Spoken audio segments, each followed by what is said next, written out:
Bonjour et bienvenue, c'est Bertrand, de la Fondation Magister, l'école des héros du monde réel.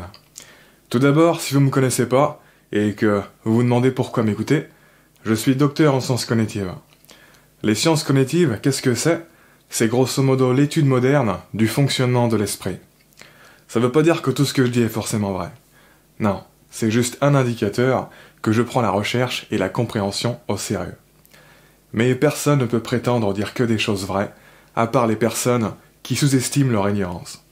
Vous devez toujours garder un esprit critique. Pourquoi il y a tant de pervers narcissiques? C'est une question qu'on peut se poser quand on voit le nombre de personnes sur Internet qui sortent d'une relation d'emprise avec un pervers narcissique. Un pervers narcissique étant en gros un manipulateur qui se valorise en développant de l'emprise sur les autres, en les rabaissant et en les maltraitant. On peut déjà se demander, mais pourquoi des gens peuvent être comme ça? D'où ça vient? Quel est l'intérêt? C'est quoi la logique derrière tout ça? Et à ce niveau, j'ai l'impression que la plupart des gens sur Internet abordent le sujet dans la dualité. C'est-à-dire que les pervers narcissiques sont considérés naïvement comme des personnes à part des personnes normales. Des personnes qui ont un problème, des personnes diaboliques, des personnes qui sont comme ça. Mais devant l'abondance de vidéos sur le sujet, franchement, on peut se questionner. C'est en croire que la moitié de la population serait composée de pervers narcissiques. En ce qui me concerne, je pense que ce terme de pervers narcissique a été complètement détourné pour parler d'une facette sombre qui peut se révéler en chacun de nous. Et c'est pour ça que je vais aborder le sujet dans la non-dualité. C'est-à-dire que je vais partir du principe que la plupart des personnes que l'on pense pervers narcissiques ne sont pas à part des personnes normales. Mais que ce sont juste une facette que les personnes normales peuvent revêtir dans certaines conditions, et notamment en relation avec certaines personnes et pas d'autres. Déjà, ce qu'il faut bien comprendre à propos de la nature humaine, c'est qu'elle est dynamique. Une même personne pourra être un ange avec une personne X et un démon avec une personne Y. Qu'est-ce qui explique cette dynamique? En deux mots, le respect et l'épanouissement. Si une personne en respecte une autre, alors elle sera un ange avec elle. En revanche, si elle ne la respecte pas, alors elle deviendra un démon. Et je précise au cas où, quand je parle d'ange et de démon, ce ne sont que des métaphores. Dans une relation, une personne paraîtra être un démon tout simplement parce que l'autre personne n'a pas ce qu'il faut pour éveiller, inspirer et maintenir son côté ange, et à l'inverse a tout ce qu'il faut pour éveiller, inspirer et maintenir son côté démon. Elle n'est pas à la hauteur pour inspirer et maintenir son côté ange. Et ainsi donc, ironiquement, on peut dire que le bourreau est en fait lui aussi une victime, dans le sens où l'autre personne, par son manque de hauteur, le force à être un démon et ne lui fait pas le cadeau d'éveiller sa part d'ange. Quelque part, elle ne peut rien y faire. Elle est programmée pour être méchante avec les personnes qui ne se respectent pas assez elles-mêmes. Elle peut pas s'en empêcher, c'est plus fort qu'elle. Elle a besoin d'une personne qui inspire le respect en elle, à travers le respect qu'elle a pour elle-même. C'est pour ça que le plus gros cadeau que tu puisses faire à une personne, c'est d'éveiller et de maintenir ce qu'elle a de mieux en elle. Et souvent, c'est juste en faisant ton propre bien. Et on verra pourquoi plus tard. La vérité, c'est que beaucoup de personnes soi-disant mauvaises ne désirent qu'une chose, que quelqu'un soit à la hauteur pour être capable d'éveiller le bon qu'il y a en elle. Et tout cela est valable pour les conditions de vie, d'où l'épanouissement.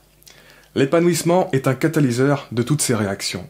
Une personne qui est dans une bonne économie émotionnelle aura tendance à être la meilleure version d'elle-même, et inversement. Vous savez, je trouve ça fascinant de réaliser que certaines personnes, ayant un profil génétique propice à la dépression, peuvent passer toute leur vie à l'opposé de la dépression, à partir du moment où leurs conditions de vie maintiennent désactivés les mécanismes de dépression. Et de la même manière, je trouve ça fascinant de réaliser que certaines personnes, ayant un profil génétique propice à la méchanceté, peuvent passer toute leur vie à être tout à fait agréables, sympathiques et douces, à partir du moment où leurs conditions de vie maintiennent désactivés les mécanismes associés à la méchanceté. Depuis le début, c'était en eux, mais on ne le soupçonnera jamais.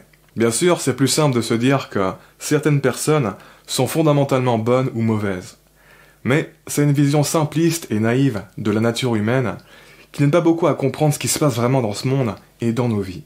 Bien souvent, quand une personne X pense qu'une personne Y est un soi-disant pervers narcissique, c'est juste que la personne X est une victime illettrée qui éveille le démon qui sommeille dans la personne Y. Je dis illettrée car la victime a tendance à être profondément ignorante de ce qu'elle fait et qui éveille le démon chez les autres. Ce qui est pourquoi beaucoup de personnes enchaînent les relations avec des soi-disant pervers narcissiques. À chaque fois, leur attitude réveille le démon qu'il y a dans les autres. Encore une fois, je ne remets pas en question le fait qu'il existe de vrais pervers narcissiques qui ont vraiment un problème à part et qui sont toujours comme ça avec tout le monde.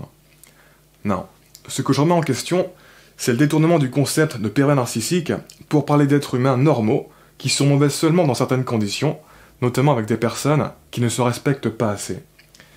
La raison pour laquelle je pense ça, elle est très simple.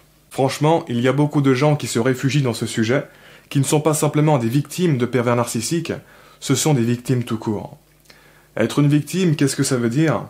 Ça veut dire construire une vision du monde dans lequel on est le gentil, qui n'a rien à se reprocher, et c'est la faute du monde si on va mal.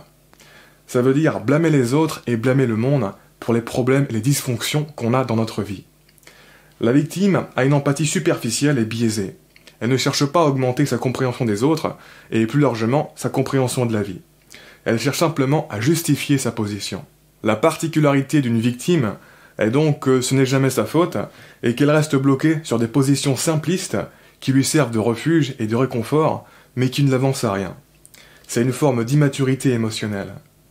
Les gens qui se plaignent toujours de leur ex, qui les démonisent, qui les font passer pour un fou, etc., et qui restent bloqués là-dessus pendant longtemps, bien souvent ce sont des personnes immatures qui sont complètement encapsulées dans une vision distordue de la réalité. Les personnes matures ne font juste pas ça. D'ailleurs, ce qui est marrant, c'est que ce n'est pas rare de voir deux personnes émotionnellement immatures, qui étaient en couple, se renvoyer la balle après une rupture. La première personne te dira que c'est la faute de la deuxième, que c'est un diable, qu'il est fou, qu'il est manipulateur, que ce qu'il a fait est impardonnable, qu'il n'arrive pas à comprendre comment on peut faire ce qu'il a fait, etc. Et le deuxième te dira la même chose à propos du premier. Comme s'ils étaient devenus aveugles au positif, et qu'ils ne voyaient qu'une vision inversement distordue et négative de l'autre. Les victimes sont souvent des personnes illettrées à propos de certains aspects de la vie. Des personnes qui n'ont pas compris que la vie, ce n'était pas le monde des bisounours. Des personnes qui ne se rendent pas compte de ce qui ne va pas chez eux et qui éveillent le manque de respect et la méchanceté chez les autres. Des personnes qui estiment qu'on devrait les traiter avec tout le respect du monde, indépendamment de leur attitude et de leur comportement. Et le problème des victimes, quand elles disent que tout est la faute du méchant X ou du méchant Y, c'est qu'on ne peut pas les croire. Parce qu'elles vivent dans une réalité distordue dans laquelle elles sont les gentilles contre les méchants. Pour la victime, n'importe quelle personne qui ne va pas dans son sens et qui ne la brosse pas dans le sens du poil pourra devenir un méchant pervers narcissique. À écouter certains, la moitié de la Terre est peuplée de pervers narcissiques, comme s'ils les attiraient. Mais la vérité, c'est simplement qu'ils les éveillent. La vérité, c'est que les êtres humains normaux peuvent instinctivement être très durs avec ceux qui sont trop fragiles, trop incompétents, trop faibles, etc. On a des démonstrations de ces instincts dès le plus jeune âge. Dans toutes les cours de collège, tu vas voir des personnes qui se font victimiser. C'est un universel. Et ce qui est marrant, c'est que même des personnes qui ne sont pas spécialement méchantes vont faire des sales coups aux victimes de service. Comme si les plus grosses victimes réveillaient le bourreau qu'il y a en chacun de nous.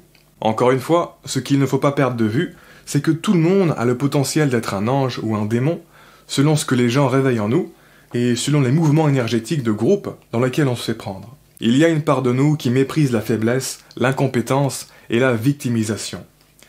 Je veux dire, combien de personnes se sont énervées et mal comportées au téléphone quand ils ont appelé un service client et qu'ils sont tombés sur une personne incompétente qui ne comprenait rien et qui n'arrivait pas à résoudre leurs problèmes. Voir quelqu'un qui ne comprend rien, qui galère et qui nous fait perdre notre temps avec son incompétence, ça peut rapidement nous énerver. On peut se surprendre de s'énerver aussi facilement d'ailleurs. Comme si on découvrait qu'il suffisait juste des bonnes mauvaises conditions pour réveiller nos mauvaises émotions. De la même manière, voir quelqu'un qui se laisse faire, qui ne sait pas se défendre, qui ne fait rien pour s'arranger, ça nous énerve. Pareil pour quelqu'un qui pleurniche ou qui déprime tout le temps et qui n'arrive pas à se ressaisir. Plus on voit de la faiblesse et de l'incompétence, plus on a envie de la bousculer pour qu'elle fasse quelque chose. Ça nous démange. La persécution, la tyrannisation, le harcèlement, c'est un universel. Encore une fois, dans tous les collèges, tu vas avoir des jeunes qui vont en victimiser d'autres. Et les bourreaux ne vont même pas comprendre pourquoi ils font ça. Ça sera instinctif. Parce qu'en fait, c'est un mécanisme naturel de maintien de l'ordre. Un mécanisme naturel pour montrer à tout le monde l'exemple à ne pas suivre. Un mécanisme naturel pour ne pas laisser la faiblesse impunie dans la culture. Un mécanisme naturel pour couvrir de honte et punir ceux qui n'ont pas la force de s'élever et de se défendre. C'est presque comme si on disait inconsciemment « Change quelque chose, respecte-toi, élève-toi, montre-nous de quoi tu es capable, ou meurs ». Cela peut paraître cruel quand on juge ça avec l'œil de l'empathie. Mais il y a du pragmatisme derrière toutes ces dynamiques sociales. Biologiquement, si nos organismes laissaient la faiblesse, la fragilité, l'incompétence, le laisser-aller, etc., se répandre de manière incontrôlée, on n'en serait jamais arrivé là en tant qu'espèce. Nos cerveaux ont évolué plein de mécanismes pour récompenser la force et pour punir la faiblesse, de sorte à créer une pression de sélection redondante qui mime la pression de la sélection naturelle et qui empêche la dérive de l'entropie. La vérité étant que les personnes qu'on a tendance à victimiser sont exactement les mêmes personnes qui seraient incapables de s'en sortir face aux difficultés de la vie. Autrement dit, les personnes qui se feraient victimiser par la vie. Les personnes qui ne sont pas à la hauteur, les personnes qui n'ont pas le niveau, qui ne font pas les bons comportements. Si nos cerveaux n'exerçaient pas cette pression redondante, s'ils étaient laxistes et toléraient la faiblesse et la prolifération de carpettes et autres paillassons humains, alors la trajectoire de l'évolution n'irait pas dans le bon sens. Elle partirait à la dérive. Et en quelques générations, notre espèce se casserait la gueule et perdra en fitness. La fitness étant en gros la capacité à s'adapter, survivre et se reproduire. Encore une fois, on n'est pas dans le monde des bisounours.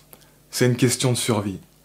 Le monde a naturellement tendance à dériver vers l'entropie, c'est-à-dire la dégradation, le chaos, le désordre, la déstructuration, la désintégration, la vieillesse, etc. C'est-à-dire que pour se maintenir, la vie doit déjà activement combattre et minimiser l'entropie en créant de l'ordre. À partir du moment où les individus d'une espèce ne prennent pas de précautions pour maintenir proactivement la fitness de leur espèce et l'empêcher de partir à la dérive, alors l'espèce se fragilise et risque d'être en péril à la moindre crise environnementale. Si l'espèce ne fait pas en sorte de minimiser l'entropie de l'intérieur, alors quand l'entropie augmentera de l'extérieur, il se peut que l'entropie soit trop grande et que l'espèce se désintègre et disparaisse. Ne pas prendre de précautions vis-à-vis de l'entropie, c'est donc augmenter les risques de disparaître dans le futur. C'est pour ça qu'on est poussé à s'énerver contre la faiblesse et le laisser aller de nos congénères et à ne pas laisser passer ça. En particulier pour ceux avec lesquels on est dans l'engagement à long terme. C'est aussi pour ça que nos cerveaux sont très sélectifs et discriminatoires. Ils ne traitent pas du tout les autres et les comportements des autres de manière indifférenciée. Ils cherchent à minimiser l'entropie et donc augmenter ou tout du moins maintenir la fitness de notre espèce. Ils cherchent à faire se reproduire ce qui est le plus fit et à éliminer ce qui ne l'est pas. Nos cerveaux sont tunés pour récompenser beaucoup plus ce qui est dans le haut du panier en termes de fitness, afin que le haut du panier ait plus de chances de se développer. Et inversement, ils sont tunés pour beaucoup punir ce qui est dans le bas du panier en termes de fitness, afin que le bas du panier ait moins de chances de se développer. Tel est le pragmatisme sans pitié de la nature. Biologiquement, c'est crucial d'avoir des mécanismes d'intolérance pour contrôler la faiblesse et l'augmentation de l'entropie qui va avec.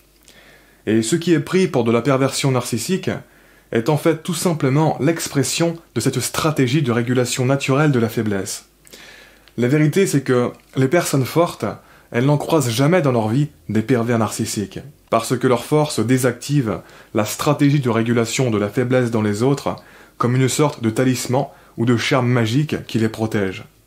Sans compter qu'à la moindre activation accidentelle, une personne forte remettra automatiquement les choses en ordre. Si tu as souvent été une victime de pervers narcissiques, tu peux rester dans le déni vis-à-vis de tout ce que je viens d'expliquer. Tu peux aller consommer des vidéos qui vont te conforter dans ta vision et t'offrir un refuge. Et reproduire encore et encore les mêmes schémas dans ta vie. Ou alors tu peux essayer de devenir lettré dans ce qui cause ce genre de dynamique et faire en sorte de développer ce qu'il faut pour que ça disparaisse de ta vie. C'est à toi de voir. Mais en tout cas, si ça t'intéresse d'apprendre et de te développer, tu es à la bonne enseigne. Sur ce, si vous n'avez pas lu, j'ai publié un nouvel article exclusif sur le blog de la chaîne, je vous mets le lien en dessous en commentaire.